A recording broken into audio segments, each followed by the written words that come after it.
Hello everyone, इस video में discuss करने वाले हैं बाइनोमियल नोमेनक्लेचर के बारे में। लास्ट वीडियो में हमने taxonomy, levels of taxonomy and इसके अलावा हम डिस्कस किया था क्या क्या कंपोनेंट होते हैं टेक्सोनोमी के। अब हम डिस्कस करेंगे बाइनोमियल नोमेनक्लेचर की हिस्ट्री के बारे में। इसके अलावा कुछ रूल्स होते हैं यहाँ पे, उनके बारे में। अब बाइनोमियल नोमेनक्लेचर क्या होता है? By means to. यहाँ पे किसी भी प्लांट स्पीसीज के दो नाम होते हैं। दो नाम में से एक जेनरिक नेम होता है जिसको जीनस बोलते हैं, और एक स्पेसिफिक एपिथेट होता है जिसको स्पीसीज बोलते हैं। अब इसी के बारे में हम यहाँ पे डिस्कस करने वाले हैं। अब ये बाइनोमियल नोमेनक्लेचर है, इससे पहले पोलिनोमियल नोमेनक्लेचर चलते थे। पोलिनोमियल का मीनिंग है कि यहाँ पे सेवरल वर्ड्स होते थे, एक से ज़्यादा वर्ड्स होते थे, और वो क्या फॉर्म कर रहे थे, एक कंपोनेंट फॉर्म कर रहे हैं ना, किसी भी नाम के कंपोनेंट्स को। लेकिन बाइनोमियल के बाद सिर्फ दो ही यहाँ पे कंपोनेंट होते थे नाम के या फिर बोटेनिकल नेम्स के। अब ये जो बाइनोमियल नोमेनक्लेचर है, इसका कंसेप्ट पहली बार कैस्पर बेहन ने 1623 में यहाँ पे दिया गया।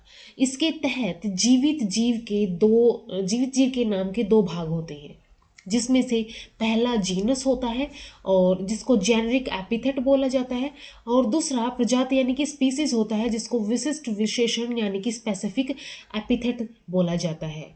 उदाहरण के लिए जैसे कि गार्डन पी है, इसका बोटेनिकल नेम है पाइजम सैटिवम।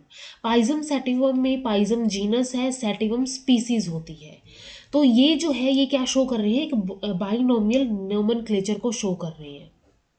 इसके बाद पौधों का जो वर्गीकरण की जो द्वितीय प्रणाली है, यानी कि जो बाइनोमियल सिस्टम ऑफ क्लासिफिकेशन है, ये लिनियस द्वारा प्रस्तावित किया गया उसकी एक बुक के अंदर, स्पीसीज प्लांटरम, जो कि 1753 के अंदर प्रकाशित हुई थी।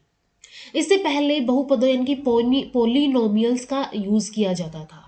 जैसे जैसे दुनिया के वनस्पति शास्त्रियों यानी कि बोटनिस्ट के बीच में कम्युनिकेशन बढ़ा, संचार की वृद्धि हुई, ये स्पष्ट हो गया कि जो बाइनोमियल नोमेनक्लेचर है वो पूरे तरीके से उपयोग नहीं होता है, वो सिर्फ पार्शली उसकी स्टेबिलिटी देखी गई।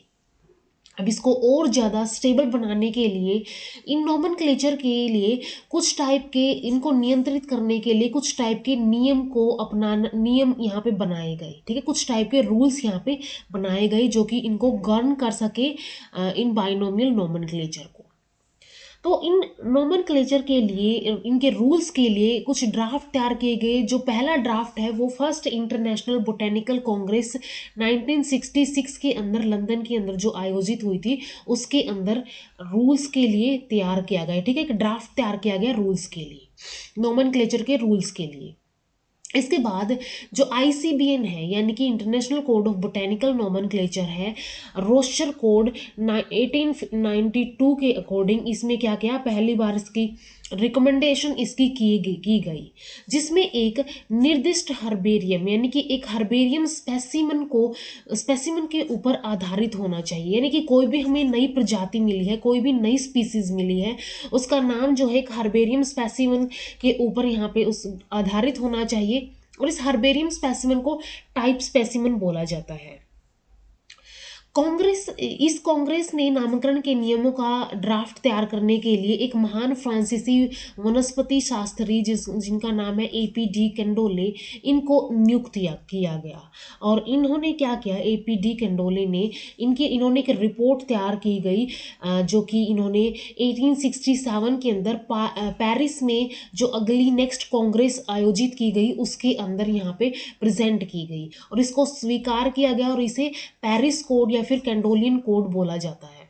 इसके बाद इंटरनेशनल कांग्रेस जो है समय समय पर आयोजित होती रहती है, जो कि रूल्स एंड रिकमेंडेशंस को क्या करती रहती है, पारित करती रहती है, और ये international code of botanical nomenclature के रूप में प्रकाशित किए गए जाते हैं। ठीक है, ये जो कांग्रेस है, ये जो नाम के लिए जो कांग्रेस होती है, ये क्या करती है, ये कुछ रूल्स पारित करती है, एंड ये रूल्स एंड रिकमेंडेशन जो है international code of botanical nomenclature के अंदर छपते हैं, प्रकाशित होते हैं।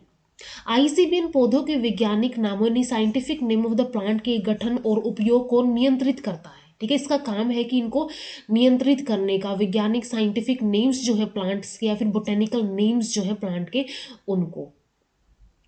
अब वर्तमान में जो आईसीबीएन है, इसके परीक्षण त्रुटि यानी ट्रायल एंड एरर का परिणाम है, यानी इतने सारे रूल्स इसके अंदर आ गए हैं और उनके अंदर भी बहुत ज़्यादा एक्यूरेसी आ गई है, तो वो ट्रायल्स एंड एरर्स का क्या है, एक रिजल्ट है। ट्रायल्स एंड एरर्स कोड की नींव लीने के फिलोसफिया बोटेनिका, ठीक है, लीनेज फिलोसफिया बोटेनिका के अंदर पाई जाती है, उन्होंने नामकरण के मुख्य बिंदुओं को सूत्र के रूप में निर्धारित किया गया। ठीक है, इसके अंदर क्या किया गया, जो नोमेनक्लेचर के मुख्य पॉइंट्स हैं उनको सूत्रों के रूप में यहाँ पे निर्धारित किया गया।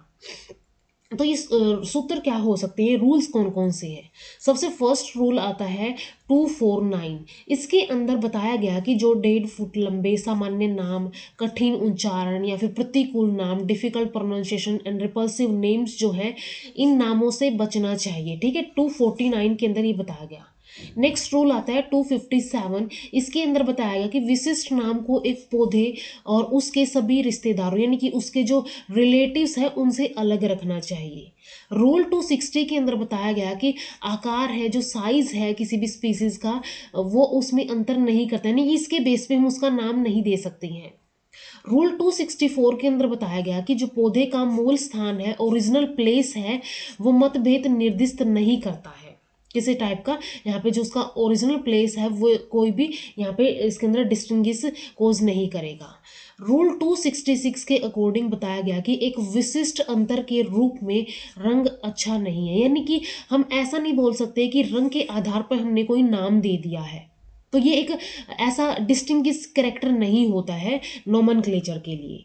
नेक्स्ट रूल आता है रूल 284, जिसके अंदर बताया गया कि प्रत्येक पौधे की प्रजातियों के लिए एक सामान्य नाम यानी जेनरिक नेम लागू किया जाना चाहिए। रूल 285 के अकॉर्डिंग बताया गया कि स्पेसिफिक नेम को हमेशा सामान्य नाम का पालन करना चाहिए। इसके बाद रूल 291 के अकॉर्डिंग बताया गया कि स्पेसिफिक नेम जितना छोटा होगा उतना ही बेहतर होगा। तो ये कुछ टाइप के रूल्स हैं जो कि आईसीबीएन के अंदर टाइम टू टाइम पब्लिश हुए हैं और ये फॉलो किए जाते हैं कोई भी नोमेनक्लेचर के लिए, कोई भी बोटेनिकल नेम के लिए। नेक्स्ट वीडियो में हम डिस्कस करेंगे कि क्या क्या कंपोनेंट्स होते हैं इस बाइनोमियल नोमेनक्लेचर के, अलग अलग टाइप के रूल्स एंड रिकमेंडेशन होते हैं, कोड्स होते हैं, वो हम नेक्स्ट वीडियो में डिस्कस करेंगे। तो मिलते हैं नेक्स्ट वीडियो में। वीडियो अगर हेल्पफुल लगे हो तो लाइक कीजिए, शेयर कीजिए अपने फ्रेंड्स के साथ, इन चैनल को सब्सक्राइब कर लीजिए। Thank you so much.